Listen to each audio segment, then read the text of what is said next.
굿모닝 베델 가족 여러분, 베델 양육의 화요일 아침입니다.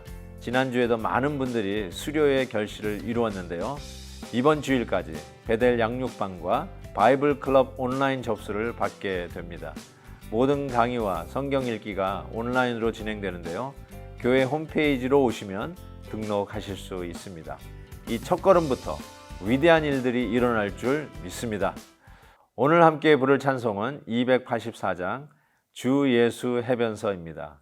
4절 가사를 보시면 성령을 내 맘에 보내셔서 내 어두운 영의 눈 밝히시사 말씀의 감추인 참 진리를 깨달아 알도록 하옵소서. 말씀을 읽기 전에 우리 모두 이와 같은 고백으로 주님께 나아갑시다. 다 함께 4절을 찬송하겠습니다.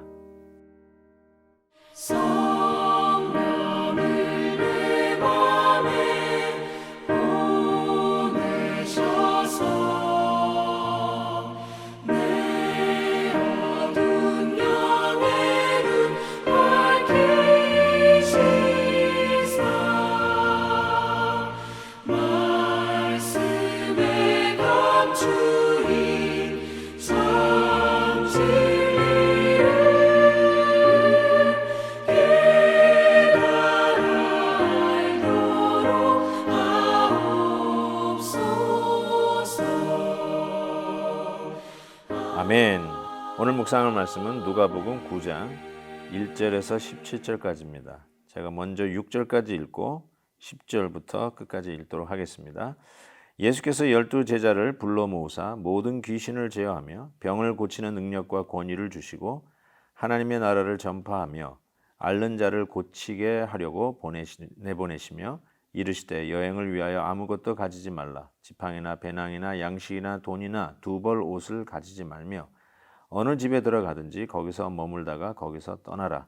누구든지 너희를 영접하지 아니하거든 그 성에서 떠날 때에 너희 발에서 먼지를 떨어버려 그들에게 증거를 삼으라 하시니 제자들이 나가 각 마을에 두루 다니며 곳곳에 복음을 전하며 병을 고치더라. 10절 사도들이 돌아와 자기들의 행한 모든 것을 예수께 여쭈니 데리시고 따로 벳세다라는 고을로 떠나가셨으나 무리가 알고 따라왔거늘 예수께서 그들을 영접하사 하나님의 나라의 일을 이야기하시며 병 고칠 자들은 고치시더라.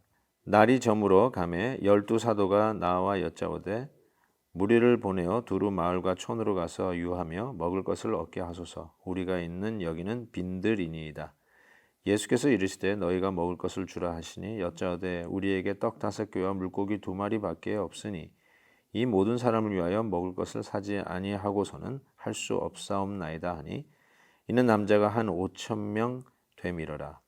제자들에게 이르시되 때를 지어 한 50명씩 앉히라 하시니 제자들이 이렇게 하여 다 앉힌 후 예수께서 떡 5개와 물고기 2마리를 가져서 하늘을 우러러 축사하시고 떼어 제자들에게 주어 무리에게 나누어 주게 하시니 먹고 다 배불렀더라.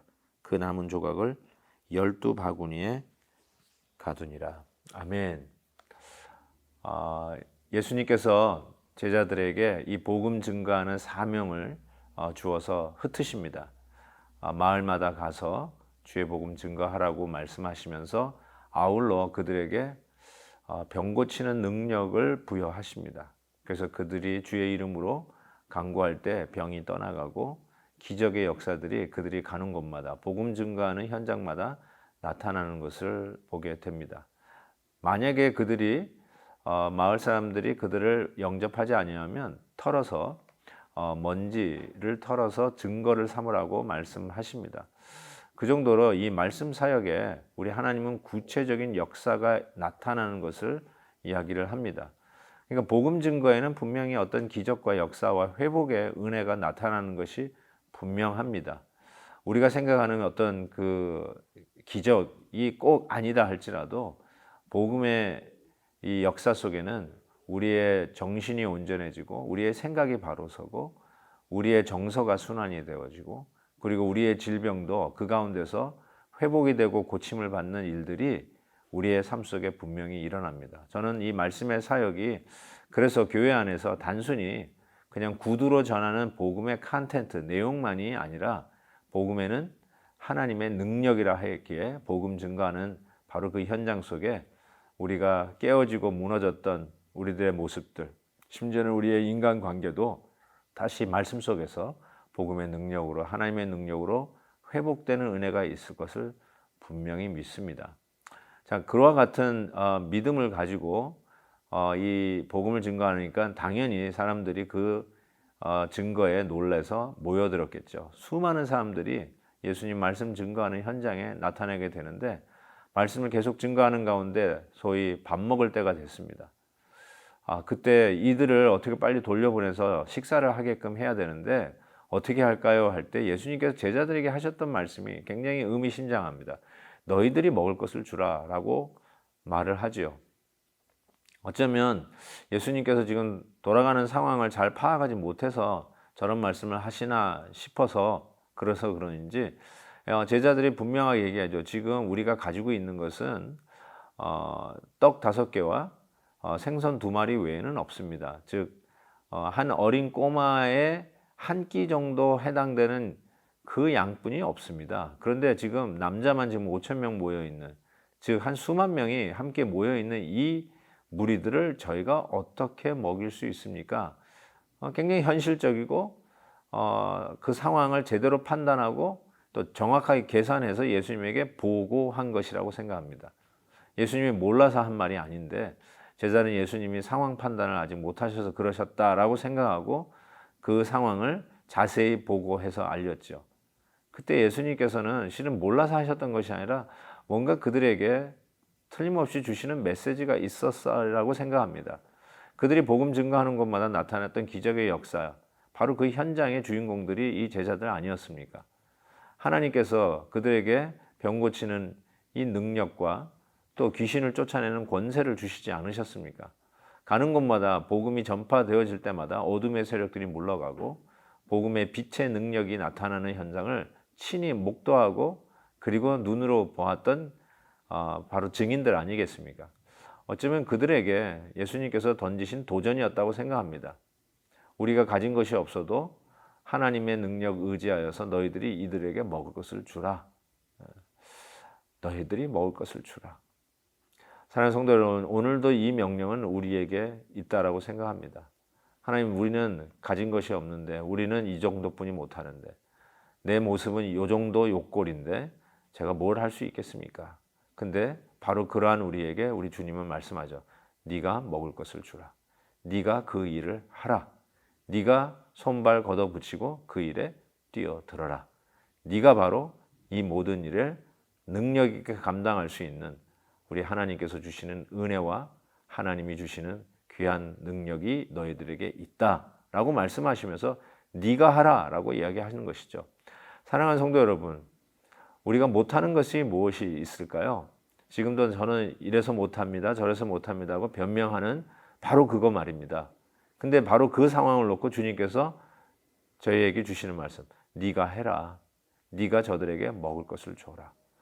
나의 제한된 상황과 내가 가진 것 없는 이 무능한 상황이 우리 하나님의 능력을 덧입혀서 우리 예수님께서 바로 어린 꼬마 하나의 도시락에 해당되는 바로 보리떡 5개와 물고기 2마리를 손에 얹어 하늘을 우러러 축사하신 후 나누어 주기 시작할 때 결국 5천 명 이상이 먹고 12광줄이나 남는 이 놀라운 기적이 나타났습니다. 사랑하는 성도 여러분, 어떻게 하실랍니까? 주님께서 오늘도 우리에게 주시는 말씀, 너희가 먹을 것을 주라. 저는 없는데요. 저는 할 수 없는데요. 저는 가진 것이 부족한데요. 이런 변명에 앞서서 주님께서 우리에게 주신 이 귀한 메시지를 아멘으로 받고 믿음으로 행할 때 오늘 이 시대의 오병이어의 기적, 우리 하나님만이 하실 수 있는 기적들이 우리의 삶 속에 나타나기를 주의 이름으로 축복합니다. 사랑의 하나님 아버지, 아무것도 없고 아무것도 가지지 않은 이 상황 속에서 세상 사람들은 생각하기에 그 무엇도 일어날 수 없다라고 하는 불가능한 상황 속에서 주님은 오늘도 우리에게 도전하십니다. 너희가 먹을 것을 주라. 너희가 이 일을 행하라. 너희가 이 일에 나서라. 너희가 친히 이 일에 앞장서라 말씀해 주시는 도전의 말씀을 받습니다. 하나님 아버지, 오늘도 주님께서 우리가 포기하고 있었던 걸 나는 안 된다라고 변명 삼았던 일들이 주님의 말씀에 참 손에 들려져서 오늘도 우리를 향한 주님의 말씀이 들려집니다. 네가 그 일을 행하라. 네가 그 먹을 것을 공급하라. 하나님 아버지, 오늘도 우리가 믿음으로 행하는 저희들 되게 해 주시옵시고 하나님이 주신 이 거룩한 부담 넉넉히 감당할 수 있는 귀한 날 되게 하여 주시옵소서. 믿사옵고 예수 그리스도의 이름으로 기도하옵나이다. 아멘. 내일 또 뵙겠습니다.